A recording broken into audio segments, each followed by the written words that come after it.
তুই তো রাতারাতি নিজের ফোন নাম্বারও চেঞ্জ করে নিয়েছিলিস। তুই কি জানিস তুই যেই নাম্বারটা ইউজ করছিলিস সেটা অন্য কোনো লোকের নামে নেওয়া ছিল?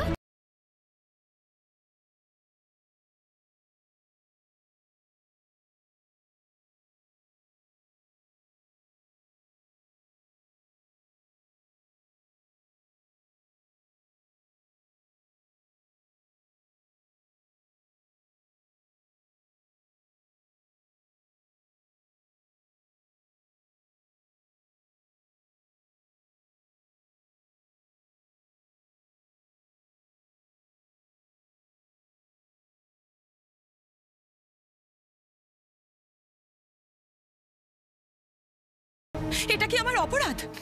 আর কত মিথ্যে বলবি দিদি? তোর যে বাড়িওয়ালা অখিল দত্ত, তাকে থানায় পুলিশ তুলে নিয়ে এসেছিল তোকে পায়নি বলে। আমরা তার কাছেই শুনেছি যে তুই নাকি বাড়ি ভাড়া না দিয়ে রাতের অন্ধকারে পালিয়ে এসেছিলি।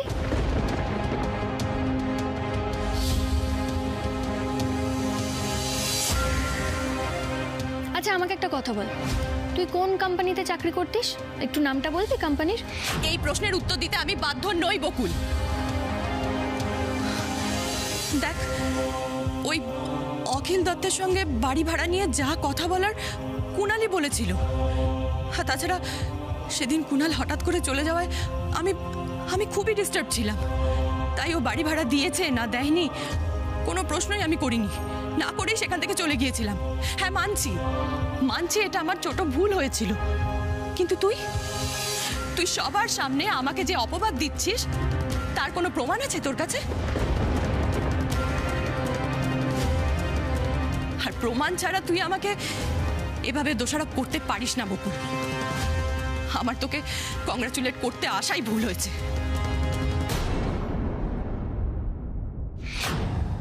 আমি আসি। দাঁড়া,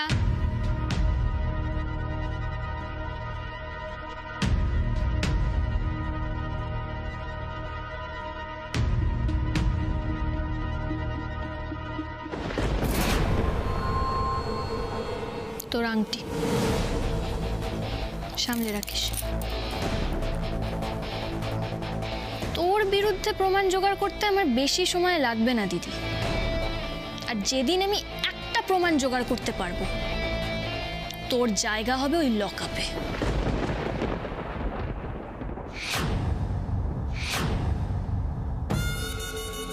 বকুল রায় ওসি হয়েছে শুনেই বর্ষা দেবী কোথায় চলে গেলেন? এই দেশ থেকে কেটে পড়লেন না তো? अरे नहीं नहीं, বকুল রায় को छोड़ के वर्षा देवी কোথাও যাবে না। ও গেছে বকুলকে কংগ্রেচুলেট করতে। কি বলছিস? কে নিজে নিজে ধরা দিতে গেছে? अरे यार, वो वर्षा देवी के तू जो तो बेवकूफ भाविस ना, वर्षा देवी वो तो बेवकूफ নয়। আরে ক্রিমিনালদের সাথে ওর উঠা বসা আছে, এটা বুঝতে দিতে চায় না। সিম্পল, তাই গেছে কংগ্রেচুলেট করতে। আমি জানি বর্ষা দেবী বোকা নয়, নিজের গা বাঁচাতে ভালোই জানে। কিন্তু এই গা বাঁচানোর চক্করে দলবদল করে নেবে না তো? আসলে বর্ষা দেবীর কাছে আমার সম্পর্কে অনেক ইনফরমেশন আছে। Impossible, she will never do that। घर का भेदी लंका चाय। अरे समझा नहीं, घर का दुश्मन सबसे ज्यादा खतरनाक होता है। हमरा শুধু আগুনে থোড়া থোড়া ঘি ডালবো, আর বাকি কাম বর্ষা দেবী আসান করে দিবে। আমিও দেখতে চাই এই দু বোনের লড়াই একেবারে জমে যাবে। কি হচ্ছেটা কি হয়েছে? বর্ষা এসেছিল, চলে গেছে, ব্যাস। তার জন্য সবাই মিলে মন মেজাজ খারাপ করে বসে থাকতে হবে? কোথায় অফিস থেকে ফিরে হাসি ঠাট্টা করবে, চা জল খাবার খাবে, তা না। ঋষি আমি কিছু বলছি, মুড ঠিক করো। এই চা জল খাবার নিয়ে আসছি, চা নিয়ে আসছি, এক্ষুনি বস। আর সবার মুড ঠিক করবি, এটা তোর কাজ।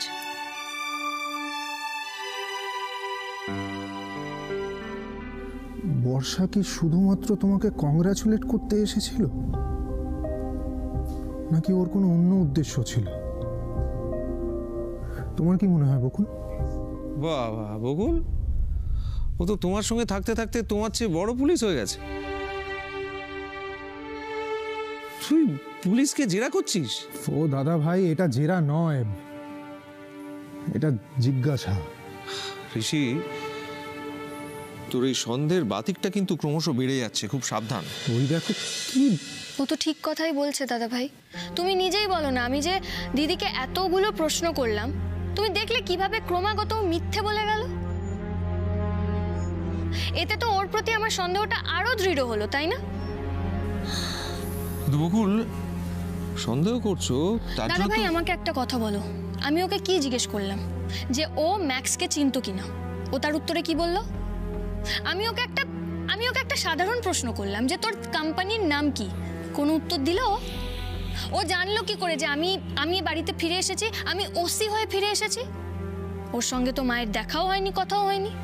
ছোট বৌদি, তোমরা তো দুই বোন, ওকে তোমার ব্যাপারে খবর দেওয়ার কিন্তু অনেকেই আছে, মানে বন্ধু বান্ধব, আত্মীয়। ঈশা, তাই যদি হয় তাহলে ও সেটাই তো বলতে পারতো, মিথ্যে কথা কেন বললো? আমি চিনি আমার দিদিকে, ও যখনই কোনো অপরাধের সঙ্গে জড়িয়ে থাকে তখনই এইভাবে মিথ্যে কথা বলে।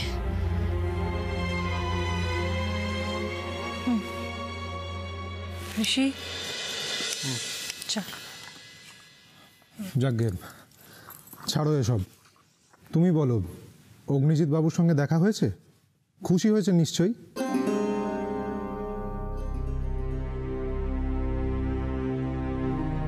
হ্যাঁ, অগ্নিজিৎ বাবু খুশি হয়েছেন, কিন্তু স্যারের সঙ্গে দেখা হওয়ার পরই আমার মনটা খারাপ হয়ে গেল। কেন রে? ভদ্রলোকের শরীর টরীর ঠিক আছে তো? না না, শরীর ঠিক আছে স্যারের, তবে স্যার সাসপেন্ড হয়েছেন। হোয়াট?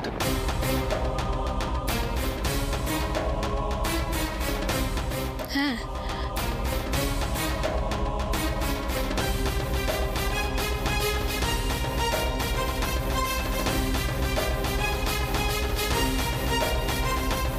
স্যার আমাকে আরো একটা খবর দিয়েছেন যেটা শুনলে তোমরা চমকে যাবে। বিনোদ প্রধান আবার শহরে ফিরে এসেছেন। বিনোদ প্রধান? বিনোদ প্রধান মানে রজতাবরক্ষিতের সঙ্গে সেই? এবং আমার মনে হয় এবারে ও আরো বড় কোনো উদ্দেশ্য নিয়ে এই শহরে এসেছে। আমার মন বলছে, জানো তো, এই সব কিছুর সঙ্গে কোনো না কোনো ভাবে আমার দিদি জড়িয়ে আছে। এবার আমাকে সত্যিটা জানতেই হবে।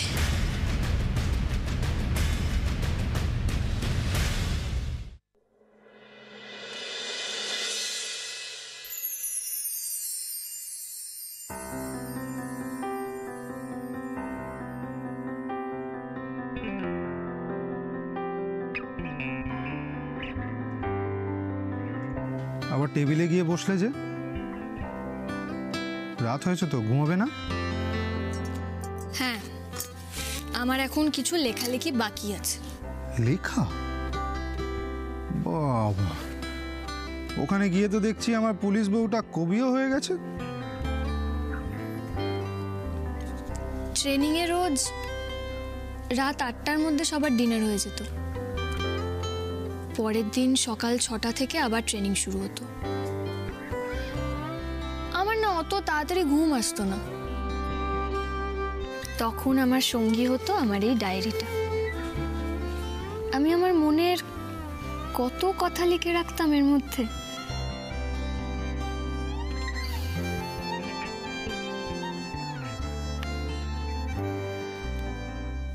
আচ্ছা ভিতুরাম, তুমি কখনো ভেবে দেখেছো যে আমাদের বয়স হয়ে গেলে, আমরা যখন বুড়ো বুড়ি হয়ে যাব, তখনও কি আমাদের মধ্যে এরকমই ভালোবাসা থাকবে? তোমার জন্য আমার ভালোবাসা চিরকাল এরকমই থাকবে বকুল। তোমার এই ডায়েরিতে কি আমার জন্য কোনো স্থান আছে? তোমার জন্য? না।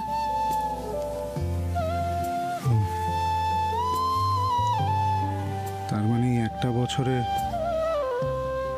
দিনে অবসর সময়ও আমার কথা একটুও মনে পড়েনি তোমার।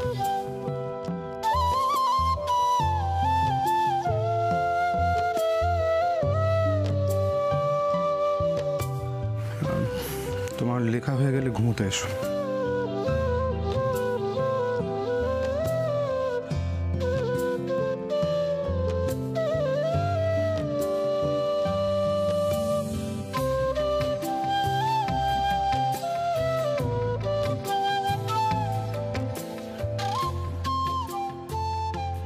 আমাদের কথা ছিল হেঁটে যাব ছায়াপথ ধরে, যেখানে ওড়ার আগে বুক ভরে দম নেয় পাখি। আমাদের মুখে কোনো উত্তর থাকবে না জানি, কিছু কথা দিনে দিনে এভাবেই থেকে যাবে বাকি।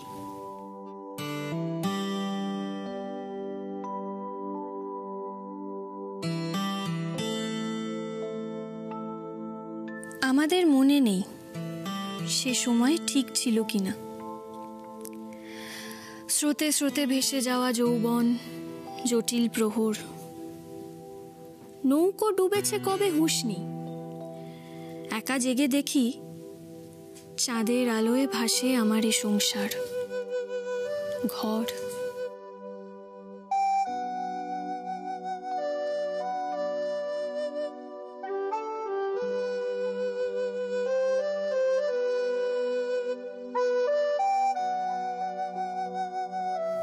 আমাদের ইচ্ছেরা সব তার ছিঁড়ে ফেলে যদি। বয়স ফুরলে বলো এইভাবে দোষ দেবে কাকে? তার চেয়ে জারি থাক আমাদের ভালোবাসাবাসি। বিছানা বদলে যাক পাখি আর পরীর পালকে।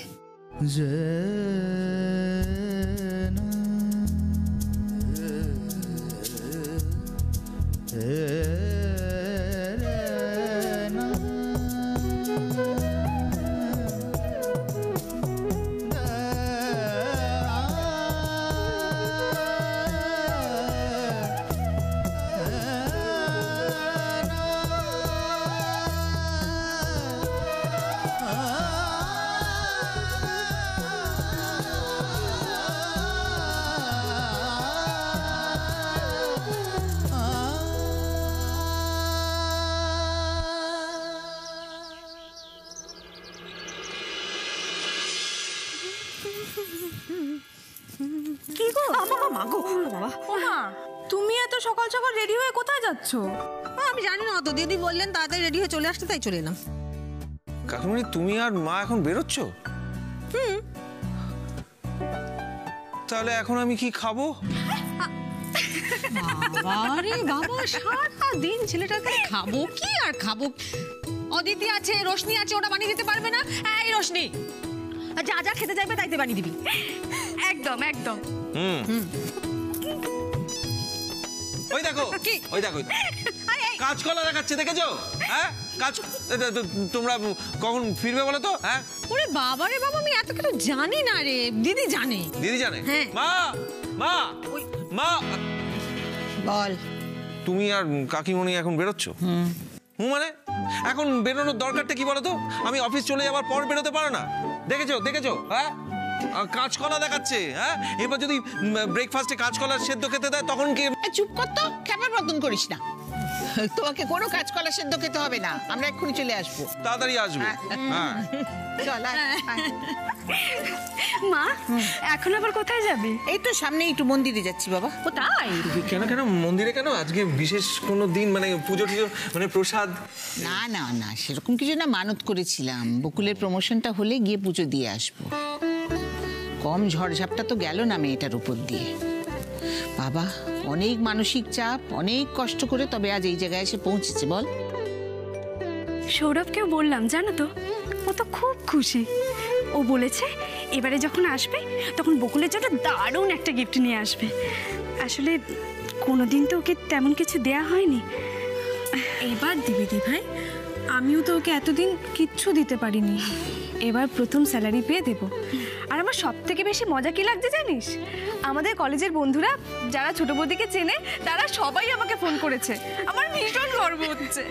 রাগিনী চল রে, আর দেরি না করে, বকুল ডিউটিতে বেরোনোর আগে আমরা ফিরে আসবো চট করে। চলো চলো। তাড়াতাড়ি তাড়াতাড়ি। হ্যাঁ হ্যাঁ হ্যাঁ রে বাবা, হ্যাঁ। এই রোশনি শোন, আমরা না ফেরা অবধি বকুলকে একদম বেরোতে দিবি না, ঠিক আছে? মনে রাখিস। আসছি। সাবধানে যেও কেমন। আরে আসুন আসুন বর্ষা দেবী, আসুন, আপনার জন্যই অপেক্ষা করছিলাম। কেন? নিজের বোন বকুল রায়কে কংগ্রেচুলেটটা ঠিকঠাক করেছেন তো? মানে শুভেচ্ছা বার্তাটা ঠিকঠাক পৌঁছেছেন তো? अपनी तो टोटली साइलेंट बरसा देवी। बहन ने मिठाई उठाई खिलाया नहीं क्या?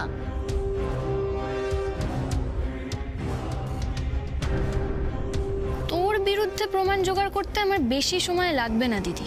আর যেদিন আমি একটা প্রমাণ জোগাড় করতে পারবো, তোর জায়গা হবে ওই লকআপে। अपनी एरम चुप करिए गए इनका ना बरसा देवी, जोर का झटका लगा क्या? अरे चेहरा एकदम उतर गया आपका। বকুল আমাকে আবার অপমান করেছে বিনোদ বাবু, আর শুধু ও নয়, ওর হাজবেন্ডও আমাকে অপমান করেছে। मतलब ঋষি বাবু আপনি চাইলে যে আপনার বর হতো, সেও আপনাকে অপমান করলো? ছি ছি ছি ছি ছি। সুযোগ পেয়েছে, যা ইচ্ছে তাই করেছে। কিন্তু এবার আমিও বকুলকে বুঝিয়ে দেব, ও চিরকাল আমার পায়ের নিচে ছিল আর নিচেই থাকবে।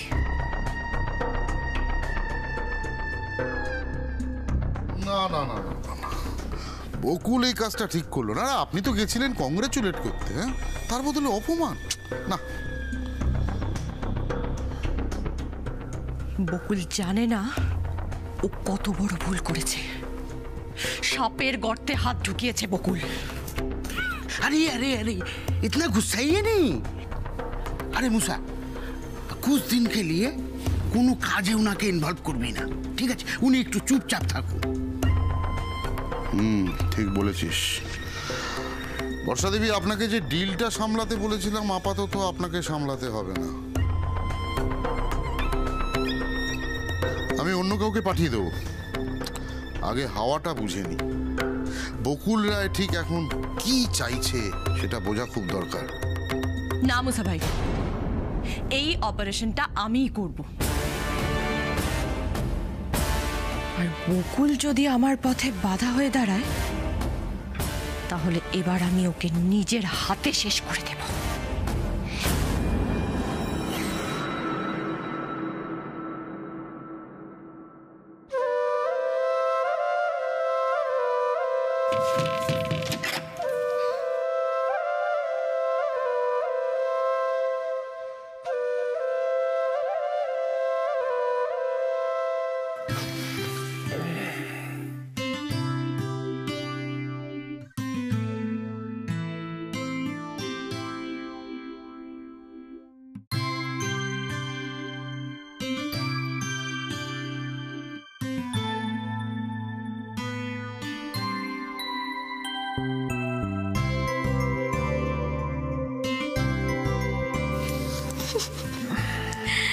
আচ্ছা কি ব্যাপার বলো তো? হ্যাঁ, সকাল হয়ে গেছে জানো, এখনো তুমি ঘুম থেকে ওঠোনি কেন? 1 বছরে দেখছি তোমার অনেক পরিবর্তন হয়েছে। তুমি কিন্তু আগে এরকম সকালবেলা পড়ে পড়ে ঘুমোতেই না। বাড়িতে বউ না থাকার কষ্টটা তুমি বুঝবে না বকুল। এই 1 বছর আমি কি করে কাটিয়েছি সেটা আমিই জানি। কিন্তু তোমার ঘুম ভাঙেনি কেন বলো তো? চোখ তো এখনো বন্ধ। ঘুম তো অনেকক্ষণ আগেই ভেঙে গেছে। ভেঙে গেছে? তাহলে চোখ বন্ধ কেন? চোখ বন্ধ করে আছি যাতে এটা স্বপ্ন হলে যেন এই মুহূর্তটা নষ্ট না হয়ে যায়। কিচ্ছু নষ্ট হবে না গো, কারণ এটা স্বপ্ন নয়, সত্যি। এবার তো চোখ খোলো। এরকম স্বপ্ন আমার আগে অনেকবার নষ্ট হয়েছে, এবার আমি পুরো স্বপ্নটাই দেখব। আচ্ছা, চোখ না খুললে তুমি বুঝবে কি করে যে স্বপ্নটা পুরো হয়ে গেছে?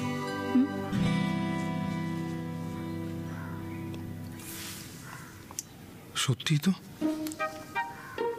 স্বপ্নটা যে পুরো হয়েছে এটা বুঝবো কি করে? না না, এটা তুমি ভালো কথা বলেছো। আমি শুয়ে আছি। শোনো না, এদিকে এসো, বসো। এটা একটা ভাববার বিষয়। হ্যাঁ মন দিয়ে ভাবো তো। হ্যাঁ, ভাবতে তো হবে। মানে আমি শুয়ে আছি, ঘুমোচ্ছি, স্বপ্নটা দেখছি। তারপর তুমি এলে, আমার ঘুম।